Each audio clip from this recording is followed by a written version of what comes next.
give us a half a second and we're going to get started. Hold on. Let's let everybody else in. Looks like everybody's here. All righty. Bismillah, alhamdulillah, as-salatu was-salam ala rasulillahi wa ala alihi wa ashabihi ajma'in. Welcome everybody from around the world. My name is Bilal Abdul Kareem, and this is the BAK Show.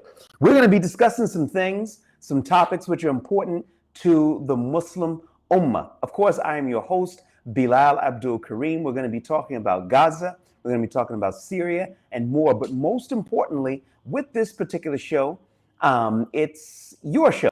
So you get a chance to ask the questions that you think are important to you. And I'll do my best to try to answer it. If I don't know the answer to it, I'm just going to say I don't know. But we'll try it. We're going to give it a shot. Okay? So we're going to get started. But first, we want to let everybody know what we're doing. If you can help us out, we've got a project that we've been working on for some time. And it's at medina.com/voices of truth. We need you to visit our crowdfunding page. If you can help us out, brothers and sisters, it would be a real boost. $5, $10, $100, whatever you can do. So that's at medina.com/voices of truth, MADINAH.com/voices of truth. All right. Now, we're here and let's get started. Okay, first of all, brothers and sisters,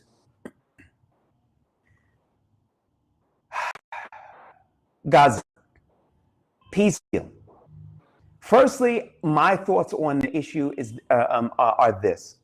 Gazans are happy, jubilant, excited that finally, inshallah, it's an end to the war. I don't think it is. I really don't think that it is. Now, some people are saying that, well, wait a minute, they've got an agreement there. Donald Trump is the guarantor, and therefore things are going to be okay. I don't want to be pessimistic, but there aren't any signs that are really pointing that this agreement is going to stick, and I'm going to tell you why. The first issue is that the Israelis have no history of upholding their agreements. I'm going to say that again. They have no history of upholding their agreements. Just at the beginning of the year, they made an agreement to pull out of southern Lebanon within 60 days, and they're still there. They scuttled the March agreement that was made with Hamas and resume the war. So why should this be any different? Well, some people are saying because, wait a minute, Trump is involved and Trump's ego and so on and so forth. Well, I remember about 10 days ago, Donald Trump said that I think there's going to be a ceasefire deal. Hamas is serious about a ceasefire and demanding Israel stop the bombing. That was about 10 days ago. Did they stop? No. Donald Trump doesn't have control over Netanyahu. And he knows that. Now, he might be trying to make the case for Nobel Peace Prize and all this other stuff and everything, but the reality of the situation is that he doesn't control the Israelis. He bankrolls them, funds them, but he doesn't control them. And that's the reality of the situation. So don't look for Donald Trump to be the real guarantor, because he's not. All right. And he knows that. Second thing is that there's a real sticking point here. Okay. They agreed on the prisoner exchange. They agreed on that. The Israelis are going to get all of their hostages back, including the ones who have passed away. And the Palestinians are going to release into a shattered Gaza society about 1,700 prisoners. A good portion of those prisoners, or most of them, were arrested since the start of the the present war. What they do is the Israelis, as you've seen, they go on these mass arrest campaigns because they know that they're going to be negotiating, if you want to call it that. So this is an old practice with the Israelis. So there'll also be about 250, I think it is, of those who are serving life sentences in Israeli prisons, which would be a part of the prisoner swap as well. That's a good thing. Okay, but now everybody's saying an end to the war, but wait a minute. What about the giving up of the weapons? Hamas is not giving up their weapons. They're just not. And the Israelis don't want them to. Why? So they can resume the war. Hamas can't give up their weapons. How can a people who just 2 days ago were being genocided and being starved in a famine, how are they supposed to trust the Israelis and the guarantor of the entire affair, which is Donald Trump, Israel's biggest backer? He's the guarantor? And please, guys, don't anybody say, but wait a minute, the Arab states, they're a part of it too. The Arab states, I don't even really want to say that the Arab states are even window dressing, because I don't think anybody pays any attention to them. They only use them if they want to say, see, look, the other Arab states are with it. What's wrong with you? That's it. But the Arab states don't command any clout, any power, any authority. Nobody even cares what they're saying. That's real, brothers and sisters.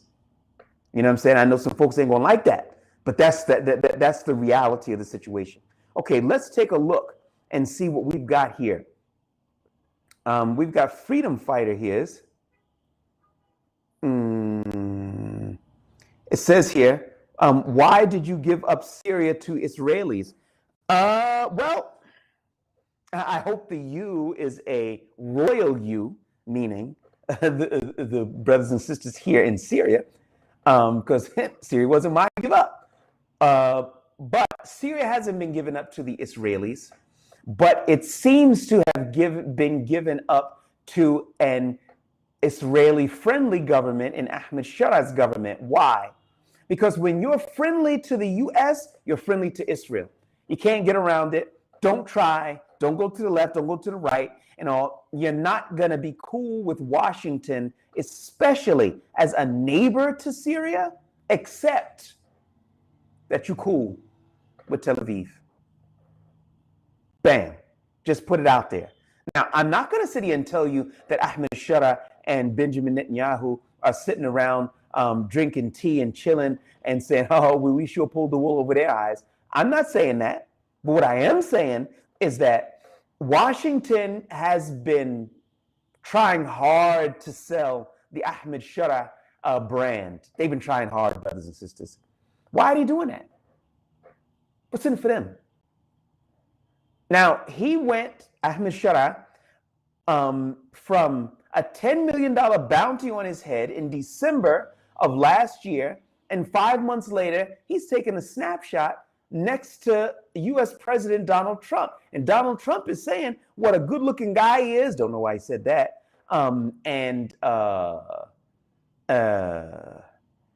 He's a good guy and, tough guy and, praise from the Pharaoh of our time. I couldn't imagine Pharaoh praising Musa alayhi salam.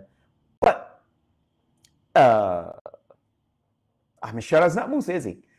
So the reality of the situation here is that you can't get around this situation of Ahmed Sharah being Israeli friendly. Now, is all of Syria sold? No, because it's nobody's to sell. But we got to admit, we've got a Tel Aviv friendly entity in the seats of power in Damascus.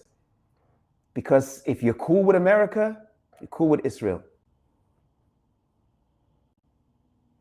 Freedom Fighter said here, he said, I'm sorry, Mr. Bilal, you don't get any more projects. You failed by giving Syria to Israel. Hey, man, I'm sorry. I'm sorry, man. I didn't mean to do it. I mean, wait a minute. What am I saying? I didn't mean to do it. I didn't have anything to do with that. Go visit our crowdfunding page. Okay.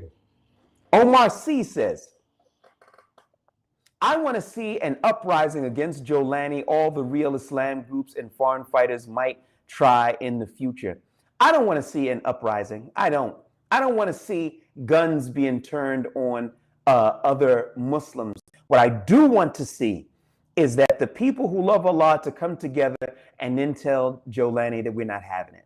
You either make the reforms, you make the changes, you follow through on the promises that you made during this 13-year war, or we're going to be looking for greener pastures. That's real. That's what I want to see. Now,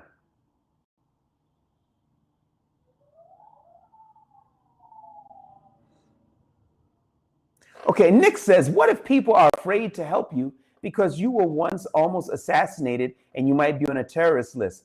Should people be afraid? Why or why not? I was never on a terrorist list. I never was. And that's what the whole case was in Washington. I raised 2 cases against the US government.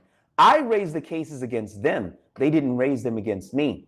So you can, there are lists of people who are on terrorist lists. So you can actually Google it and then find out. I remember I looked through these terrorist lists before when I was doing some research. So it's out there. And you can just type in Bilal Abdul Karim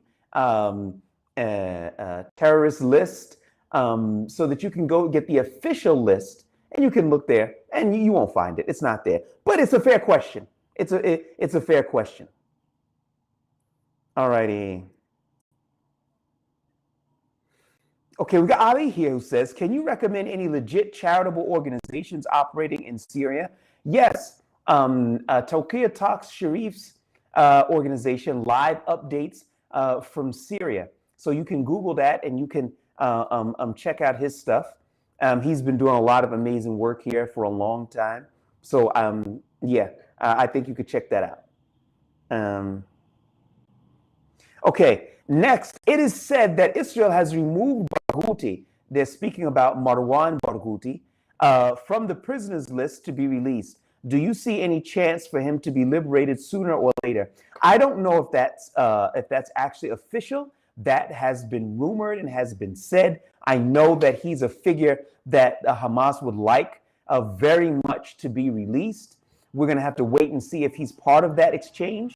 But Marwan Barghouti does command a lot of respect from Palestinians of a lot of different ideologies. So we'll have to see if he's going to be a part of it. I hope that he is. So, let's wait and see because he's been in prison for a long time.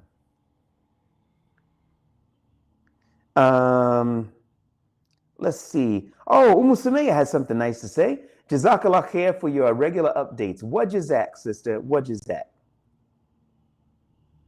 Okay, next up, we've got, what is the situation with the SDF in Syria? Why are they fighting? Will Turkey intervene in the end?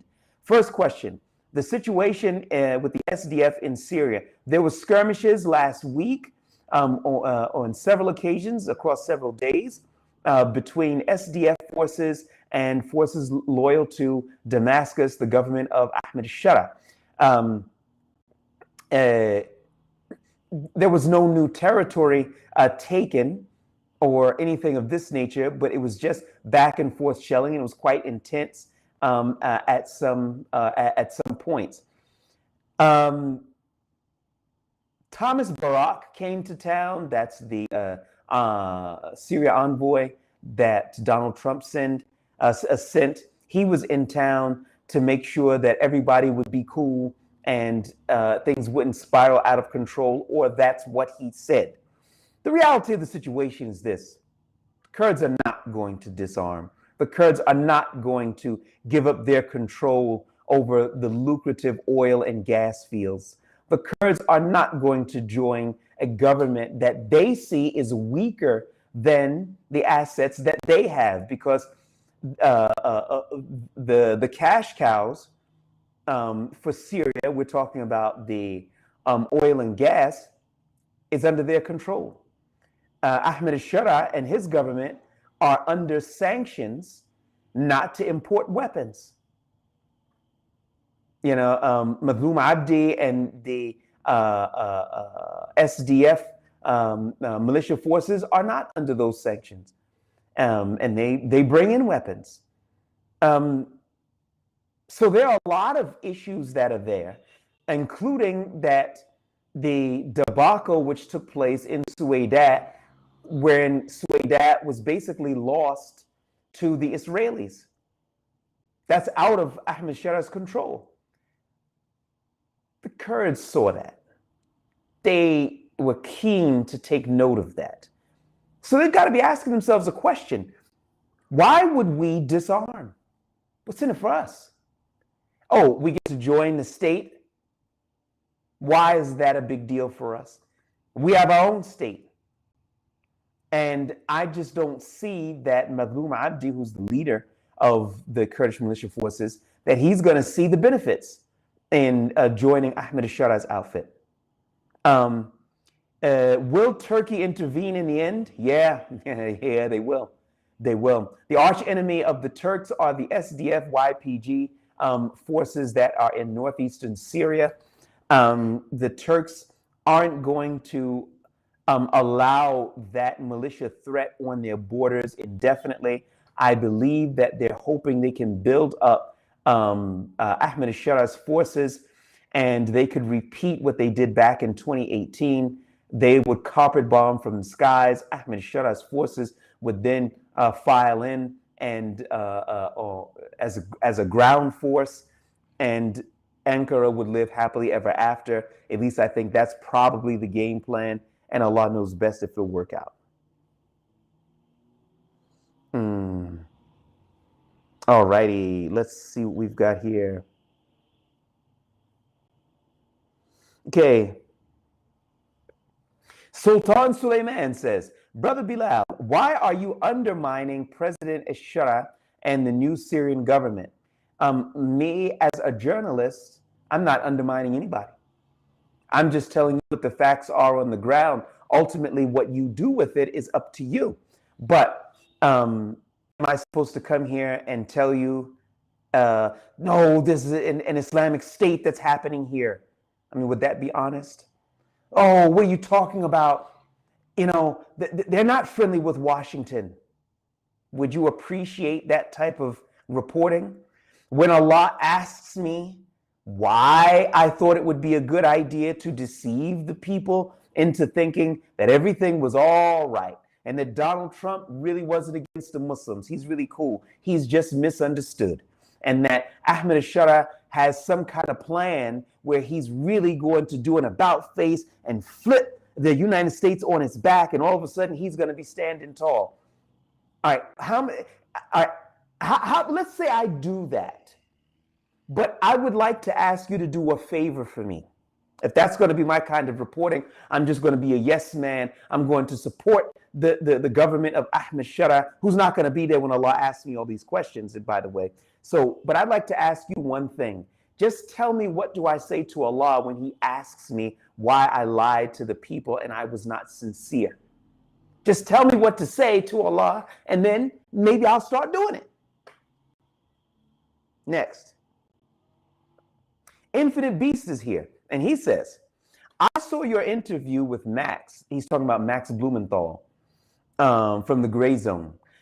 When he asked you why you are interfering with Syria, I felt the proper response would be that we are all Muslims. We don't believe in made-up nations like Sykes-Picot. When he asked me that, I was alluding to the fact that me as a journalist, when you see something that's happening that you think is a bad thing, it's like the Messenger of Allah ﷺ said, if you see an evil, then change it with your hands. If you can't do that, then speak out against it. If you can't do that, then hate in your heart, and that's the weakest of faith. Now, you're right. We intervened because we're Muslims. But I also want to make sure that something is actually clear here, because what you said about the Sykes-Picot lines which were drawn up and carved up the Middle East, man, I ain't got nothing to do with that.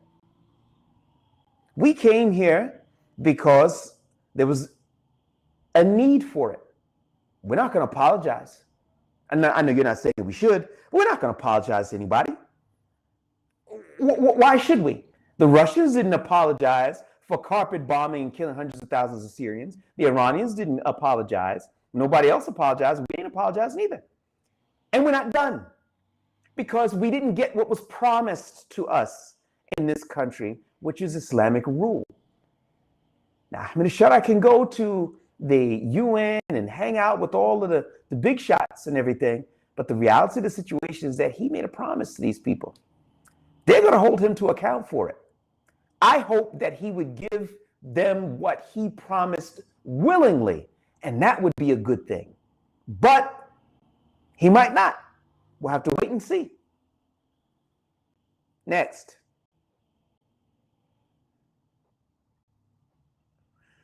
Sam says, would you ever have a conversation with the brother Sami Hamdi about Syria? Jazakallah khair for your work. Yeah, we've interviewed Sami Hamdi in the past, and it's high time that we give him a shout again. Next. Turkey has been involved in the negotiations, and they have given guarantees to Hamas that Israel is not going to resume the war. What may Turkey do if Israel does not commit to the agreements? Nothing. Nothing. I hope that that's clear to you. I'm not dissing the Turks, but I'm just being real. What are they going to do about it? I mean, the genocide was going on. Whatever pressure they could have put on the Israelis that they wanted to put on the Israelis was already there. So if the Israelis just say, hey, man, forget that. What agreement? Here's the agreement. And then they go back to resuming the war. What are the Turks likely to do?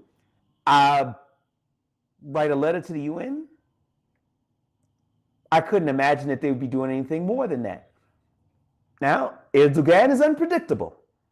He might do something, but my guess is that he's not. He wants to be a part of this F-35 fighter jet program. He wants to protect his economy. He also wants militarily to keep the buffer zone between Turkey and the Israelis, which is what he wants. But I'm not sure he's going to get it because those Israelis are not going to stop unless somebody shows them something. And Allah knows best. All right, let's take a look and see what we got here. Okay, we've got Middle Class Investing, who says, also, how can we support you financially to stay an independent Muslim journalist? Please visit this crowdfunding page, which would be great if you could do that. That's Madinah.com/voices of truth. That's MADINAH.com/voices of truth. You can financially support us there. We've got a great project that we're working on. Yeah, man, it would be great if we could have your support, whether it's $5, $500, or a dua. Now, next, what do you think of the election results in Syria? I think that the more succinct question would be, is what do I think of the election process? Because most of the people who were elected are people that we don't know. The second thing is that how were they elected? Did the general people elect them? They didn't. The general people were not able to participate. This was a process wherein the President Ahmed Shara, he chose a committee of the High Electoral Commission who chose different branches of the Electoral Commission around the country. We're talking about Damascus, we're talking about Homs, we're talking about Al-Bab, Azaz, Halab, and such like that. And this group right here is the group that chose the Electoral College. They numbered about 6,000 people. Within those 6,000 people, They chose amongst themselves who would be a part of the Majlis al-Shab, or the People's Assembly. And if you were not a part of that 6,000 man group, chosen group, chosen group, chosen group, then you were not a part of the electoral process.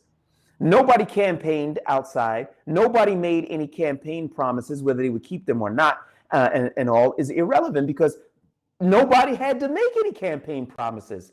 Nobody campaigned. So they were chosen. It started with the president. It went down to another community, to another council whom he chose. And the people whom he chose some other people. And then they chose the Electoral College. And that's how they got 140 seats to be filled from a 210-member parliament. Oh, wait a minute. 210-member parliament, 140 seats. What happened to the other 70 seats? The president, he chose it. I didn't make that up. The president, he chose 70 seats. Now, there are some people who say, oh, come on, Bilal, you're being a hater again, man. How are we supposed to have an election in Syria? Look at the situation in Syria. It's not good. It's not fair. Bad reporting. Okay. To this, I would say as follows. Somebody said that a lot of Syrians don't even have IDs. That's not true. The people who lived in the regime areas, they had IDs. The people who lived in the northern part of the country for the past 10, 12, 11, or how many years they'd been there, depending on where they came from, they had IDs also. I'm not going to tell you everybody, but most people did. So to say that you couldn't do it because people don't have IDs, no, that's not true. You could say it because people are displaced. Okay, look, the election might not be perfect, but brothers and sisters, let me give it to you straight. At least the bare minimum is that the people can have a voice. Now, I'm going to tell you something. I'm particularly sensitive to this topic because as a black man, we were kept from the voting process for many generations in America. And people were beaten, jailed, tortured, and killed so that black people would have the ability to participate in the electoral process. We're not talking about democracy. Democracy is a separate issue. Elections in and of themselves is a form of consultation and shura that doesn't violate the Quran and Sunnah. Allah, the Quran and Sunnah, they legislate the laws. That's not what we're talking about. We're talking about the leadership structure. And there isn't one way to the exclusion of other ways that you can choose your leaders. Okay. So the point that I'm making here is that black people were excluded from the electoral process, and they were represented in the government, but they didn't choose their representatives. Now, I don't want to see that happen here, and I'll tell you why. There's a big reason here. Check this out. When everything comes down to one guy, he chooses the High Electoral Commission, they choose the other people, and that's 140 seats that are indirectly linked back to him. Plus the other 70 seats are directly linked back to him. So if the enemies of Syria want to control Syria, just control Ahmed Shara. That's it. That's all you got to do. You don't have to worry about controlling a strong political class in the country like strong countries have. Weak countries have a strong man, a dictator. All they got to do is just make this sure that there's some cash on the table, give him some freedom, rub some talcum powder on his back, and next thing you know, you got yourself a dictator that's loyal to you. Now, I'm not saying that that's what they're doing with Ahmed Shara, but what I am saying here is that it makes it really, really, really simple to control Syria by just controlling Ahmed Shara. Now, us as Muslims, a nation of 26 million people, you really want to tie our fortunes to one guy? Now, he might be a nice guy. We might think a lot of Ahmed Shara. We might say that he's this or he's that. He's the Salahuddin of our time. If that's the way that you feel, that's the way that you feel. But people are vulnerable. Why tie it to one guy? What's he talking about in all these meetings with the Americans? I'd like to know. I'm going to be real with you. but he's not accountable to anybody. And the people he chose for the People's Assembly, you think they're going to ask? Because he put them there. The people didn't put them there. So if he says, you know what, I think you're a bad choice, get your stuff and get out. What's the person going to do about it? What's he going to do? Say, I was elected by the people. No, you weren't elected by the people. You were chosen by me. Get your stuff and get to stepping. That's it. Now, so if people start asking embarrassing questions, it's going to be like, yo, who said that? Who said that? And that's not what we want. That's not what's going to help us to be successful with those slick Israelis on our border and those jokers back in Washington. And are we supposed to be comfortable that everything comes down to one guy who's going to make all the decisions, accountable to no one? Even he himself said that presidential elections will be another 4 or 5 years from now. There might not be a Syria in 4 or 5 years. I digress.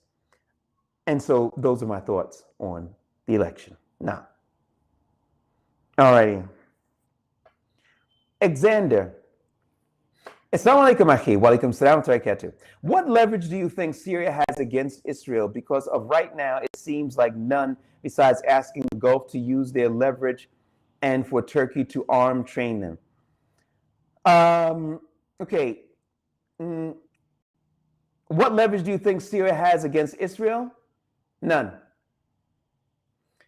The one piece of leverage that Syria had, but I don't think they have at the current time, is that the Israelis saw Ahmed al-Shara as an Islamic figure. And Islamic figures are very problematic for the Israelis, because if Ahmed al-Shara had that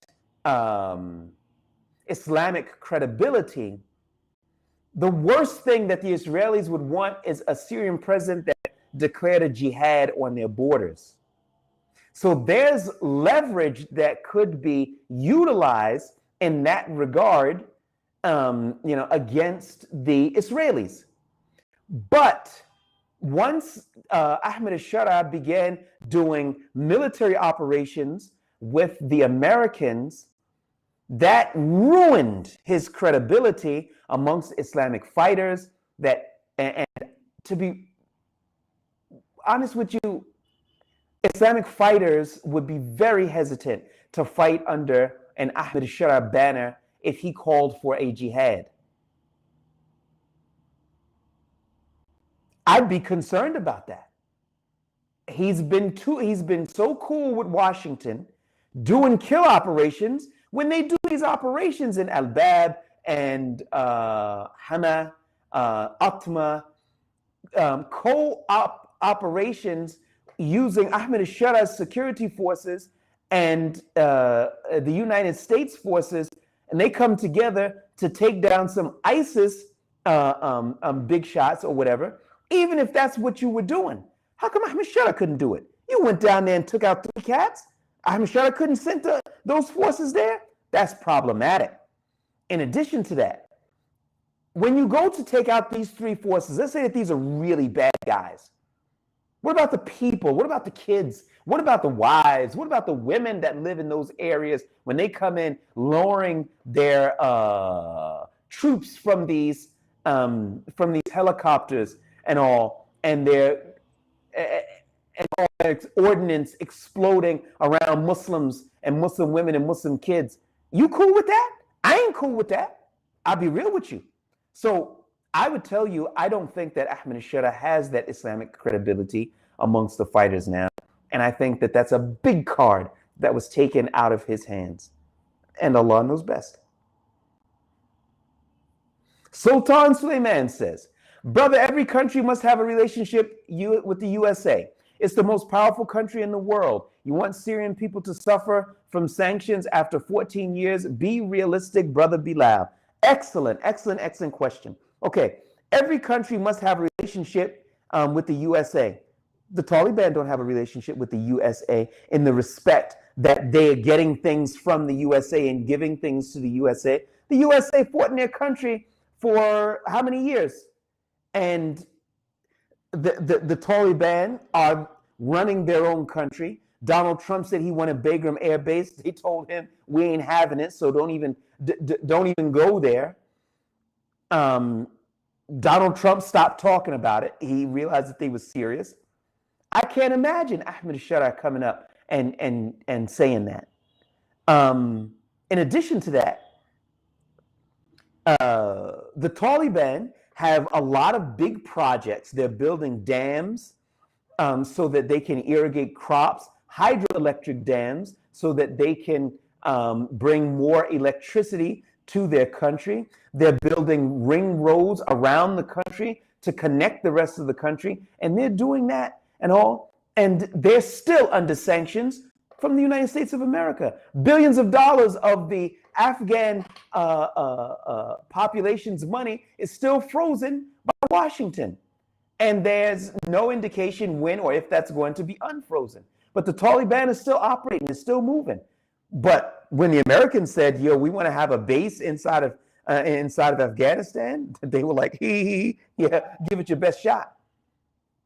So that's a real-time example, because if I spoke about times of the Prophet ﷺ and such like that, people would say, oh, you know, that was such a long time ago, and so on and so forth. Come on, Bilal, be realistic. Well, Taliban are realistic, and that's a real-life example.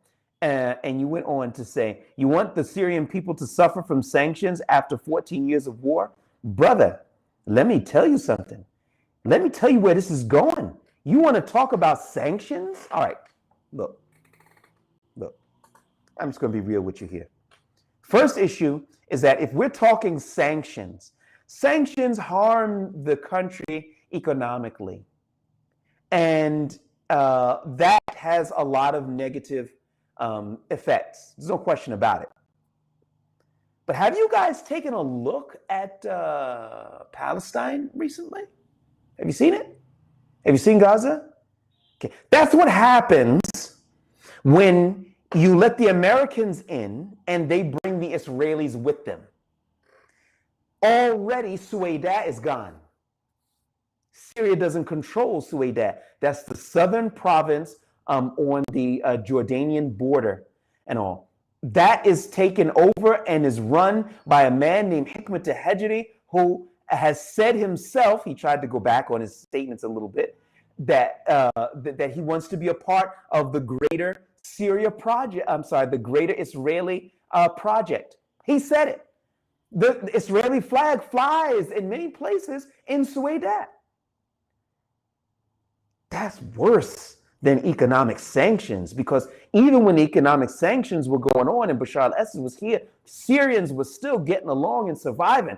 There are hundreds of thousands of Palestinians that ain't surviving, that are dying, or they're already dead. And that's real. So don't sit there and think that just because we got some cash that we can do some things. Nah, it ain't like that. And there's a leader that's worse than Bashar al-Assad. And his name is Benjamin Netanyahu. And in the southern part of the country, he controls much of Quneitra, and he also controls Suwayda. There's just a little piece in between called Dara that has no troops from Damascus, because Netanyahu demanded that there would be no Syrian government troops, armed troops on the Israeli border, and they've complied with that. I've been there. I've seen it with my own eyes. That's problematic, y'all. That's a big problem. Netanyahu's already bringing helicopters in, doing operations that last for 2 hours, 15 minutes from the capital of Damascus. I said 15 minutes from the capital of Damascus, and there wasn't a shot fired. Yo, what's up? Whose country is this?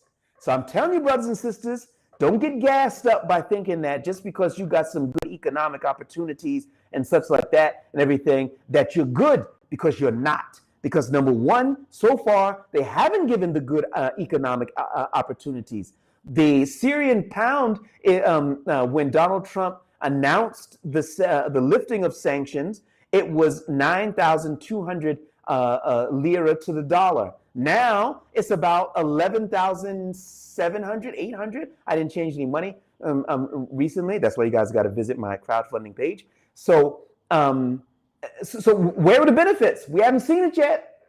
Some benefits might be coming, but we ain't seen nothing yet.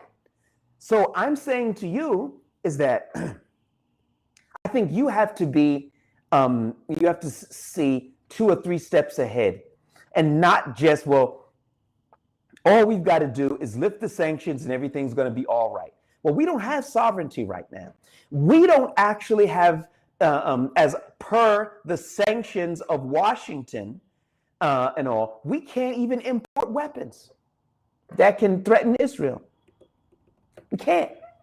Because as soon as they do that, when Ahmadinejad goes back to keep the sanctions lifted, because they weren't removed, they're only lifted, and every 180 days that Damascus has to go back to Washington and beg to keep the sanctions still lifted up off the country. Now, if they start importing weapons, Washington's going to say, yo, what's up? We heard about that Chinese stuff that y'all been bringing up in here. You better put that stuff in a box and send it back, or sanctions ain't going to be lifted. So you get controlled by your enemies. And that's real. And Allah knows best.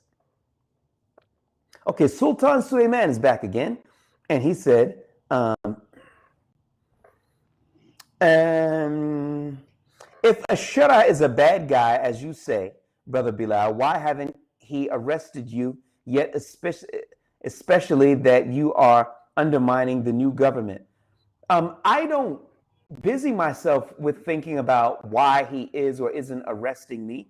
I didn't busy myself thinking why he was going to arrest me when he arrested me last time. I don't really concern myself with that. I concern myself with that I'm going to have to explain to Allah what I did with the health that I have, the voice that I have, the money that I have, the influence that I have. I'm going to have to explain all of that. And just getting up there saying, well, I didn't do anything, Allah, because I was scared that Ahmadinejad was going to arrest me. That's not a good answer.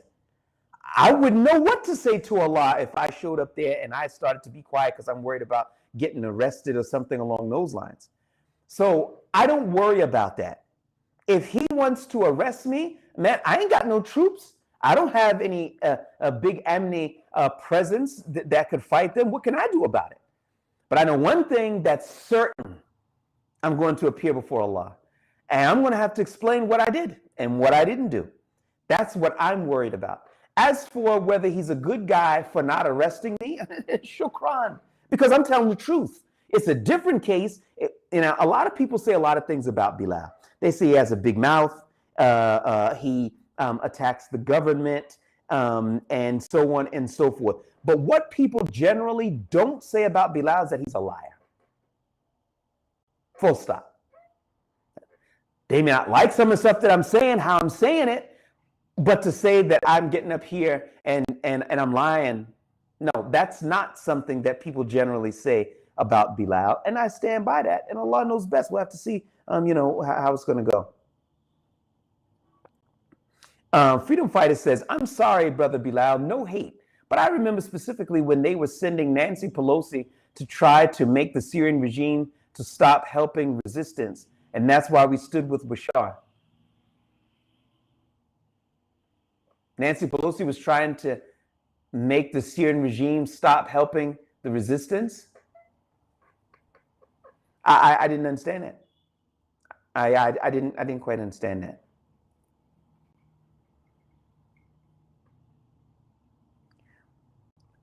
Brother, do you do realize that all Sunni Syrians support President Ashura and his government?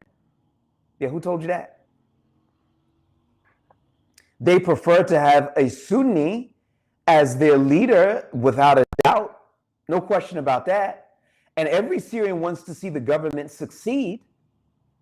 But don't fall into the trap of thinking that everybody's like, yeah, this is going great. Because that's not true. And even if it was, if there are things that are happening that are not pleasing to Allah, I have a couple of choices. I can either A, change it with my hand if I have the ability to do that, and if I don't, I can speak out against it, and if I don't have the ability to do that, then I hate it in my heart, and that's the weakest of faith.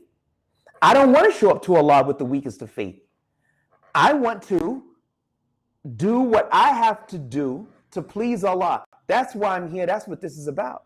When I came to Syria, I had never even heard of Abu Muhammad Jolani or Ahmed al-Shara. I didn't know who that cat was. So I'm not a groupie for him. I'm not. I'm being loyal to the Quran, the Sunnah, and to the Muslims. That's what this is about for me. So if everybody is backing Fir'aun and everybody's doing this and all, and the people are laughing and dancing and clapping and everything, you think I'm just going to join in? Why? Because I want to be a part of the club? You can keep your club. Allah knows best. All right, let's take one or two more.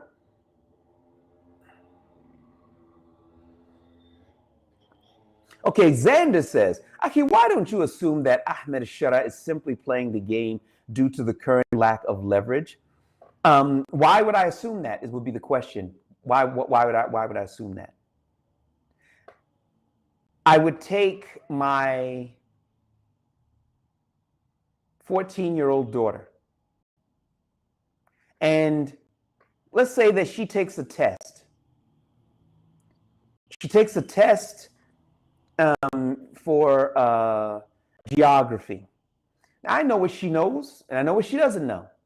And when she sits there and they're asking questions and she's not feeling any of the answers, and then somebody says to me, why don't you assume that she's got a strategy and she wants the teacher to think she doesn't know for this test, but the next test she's going to surprise her?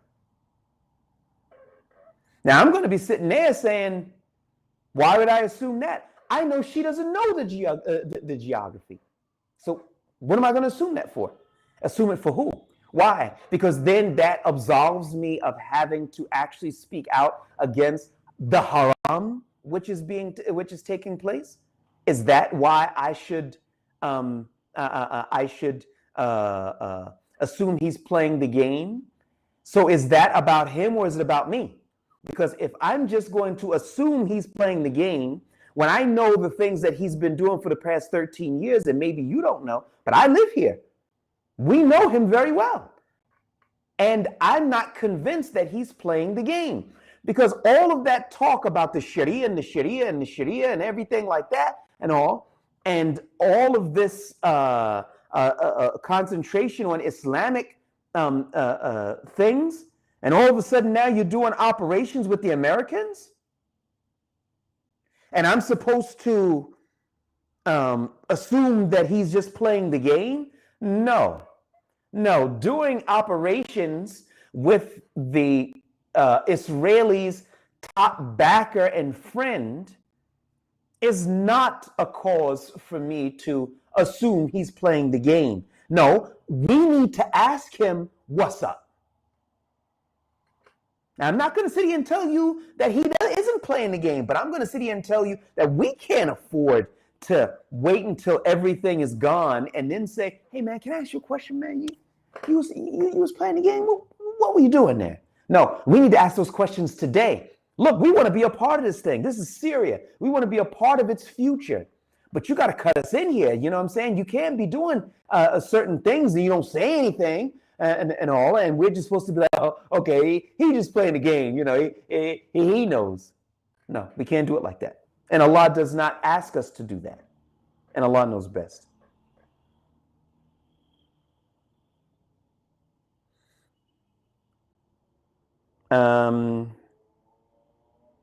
Okay, he says here, do you think Jolani will implement Sharia at least like Saudi in the courts? You mean like Saudi Arabia, who implements Islamic aspects of the Sharia, but then jails the ulama and anybody who speaks out against dancing and singing and music and having chicks, dancing in front of a shape that looks like the Kaaba? Is that the Sharia that you're talking about in Saudi courts? Who would want it? What would we benefit? Okay, last question here. All right, let's see here.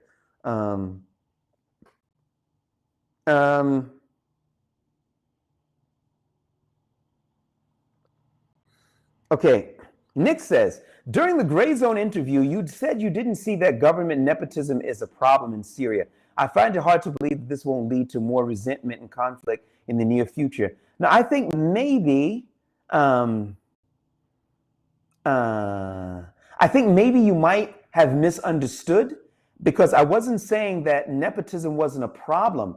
Actually, I said it is a problem. And I said, if I'm quoting myself correctly, I said that it's stupid and counterproductive. But Syrians, Arabs are accustomed to nepotism, which doesn't mean it isn't a problem, but they're accustomed to it. And Allah knows best. Now, all right, I said this was going to be the last one and all, and it's going to be, inshallah. Okay, but Sultan Suleiman is back again. And he says, all right, let's see what he's got to say. Sultan Suleiman says, Brother Bilal, Syria will have fair elections after the 5 years from now. The country is not stable yet. Wait 5 years. All right, look, let me ask you a question. Guys, don't go. Let's talk business for a second. Okay, so the People's Assembly were not elected by the general populations, right? Right, we agree on that. 2, the president of the country declared himself to be the president, and he put off elections for 4 or 5 years.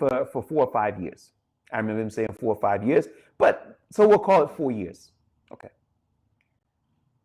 And everybody's thinking that that's the way it's going to work.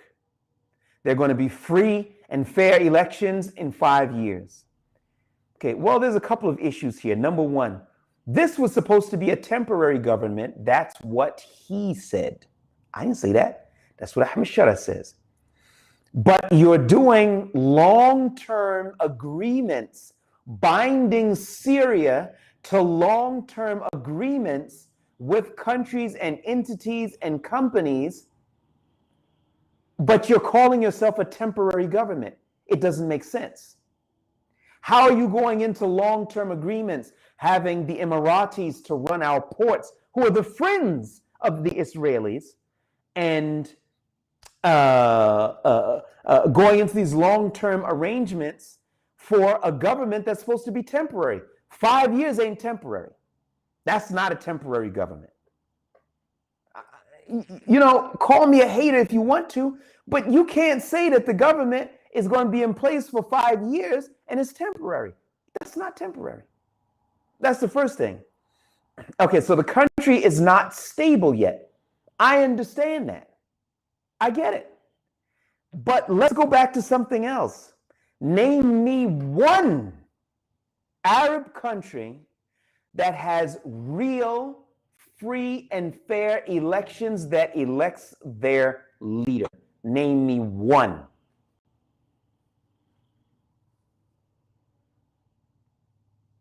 Can't think of one, can you? Because there isn't. There isn't. There aren't any free and fair elections in the Arab world in that regard. It's not in their DNA. And you think Ahmed Shara is going to come and he's going to be the single one who appointed himself as the president? He's going to be the one that's going to bring free and fair elections? All right, he might. But what would I be basing that hope off of? Just hope, like, wow, I sure hope, I'm not going to work tomorrow, but I just hope somebody would give me $1,000. I sure could use $1,000. I ain't going to work for it. I'm just going to sit here. I'm just going to go like this in case it falls. That's not how it works. Now, Ahmed Shara, what I would like to see him do is to work more with the Syrian people, being more transparent. These are the things that I would like to see, and to see more of a participation from the Syrian people in regards to choosing their own future. All right, brothers and sisters, we got to wrap this thing up. Look, guys, before we go, please do take a look at our crowdfunding page. It's Madina.com/Voices of Truth. That's MADINAH.com/Voices of Truth. I am your host, Bilal Abdul Kareem. Jazakumullah khair. Assalamu